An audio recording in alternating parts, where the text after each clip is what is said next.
కేసీఆర్ మళ్లీ రావాలి, తెలంగాణ పూర్వ వైభవం రావాలని యావత్ తెలంగాణ ప్రజానికం కోరుకుంటుందన్నారు మాజీ మంత్రి హరీష్ రావు.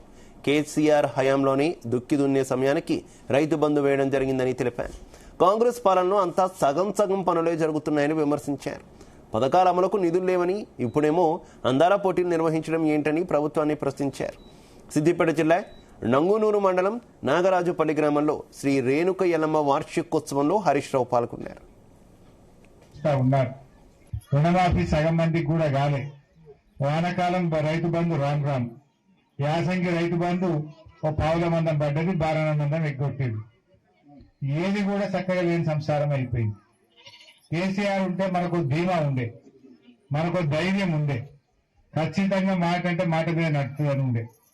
200 ఉన్న పింఛన్ 2000 అంటే బరాబర్ 2000 చేసి ఇచ్చేది కేసీఆర్. ఇదేమన్నా 4000 చెప్తాను, 4000 దేవుడికి కానీ ఇచ్చే 2000 కూడా 2000 కొట్టింది.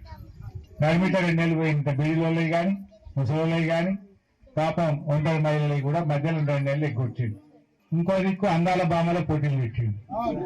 ప్రపంచం అంతా అందాల బామల్ని పట్టుకొచ్చి వాళ్ళకి ఏం చూపిస్తుండు? కేసీఆర్ గట్ట సెక్రటరియట్ ముంగట నిలబెట్టి ఫోటో తీసిండు. కేసీఆర్ బౌద్ధ నిలయం కట్టించిండు నాగార్జున సాగర్ దగ్గర, ఆడికి తీసుకుపోయి దాని ముంగట నిలబెట్టి ఫోటో కొట్టించండి. కేసీఆర్ గారు యాదాద్రి లక్ష్మీనరసింహస్వామి గుడి కట్టిండు, ఆడికి తీసుకుపోయి ఫోటో కొట్టిండు. అదేవిధంగా పోలీస్ కమాండ్ కంట్రోల్ రూమ్ కట్టిండు కేసీఆర్, ఆడికి తీసుకుపోయి ఫోటో కొట్టిండు. హైదరాబాద్ లో కేబుల్ బ్రిడ్జి కట్టిండు కేసీఆర్, ఆడికి తీసుకుపోయి ఫోటో కొట్టిండు. మరి వీడు కట్టింది ఏమైనా ఉన్నదా? యాదమర్థం ఏం లేదు. మళ్ళా గదే కేసీఆర్ చేసిన పనుల కాడికే తీసుకుపోవడం, ఫోటోలు కొట్టు, అంతకుమించి చేసింది ఏమైనా ఉన్నదా? ఆ అందాల బామల పోటీలకు కోట్ల రూపాయలు తగలబెట్టుడు. ఏమవుతుంది? వాళ్ళని తీసుకొచ్చి మన తెలంగాణ ఆడబిడ్డలతో వాళ్ళ కాళ్ళు గడిపిస్తుండు. ఇదేం అన్యాయం? మన ఇజ్జత్ చేయబట్టే. ఇదా నీ గొప్పతనం? కేసీఆర్ ఏమో తెలంగాణ జాతి గౌరవాన్ని ఆకాశాన్నంత ఎత్తున నిలబెట్టింది. కానీ నువ్వేమో ఏమంటుండు? ఏదైనా అప్పు కోసం పోతే చెప్పులు ఎత్తుకుపోయడం లెక్క గుర్తుపెట్టేది.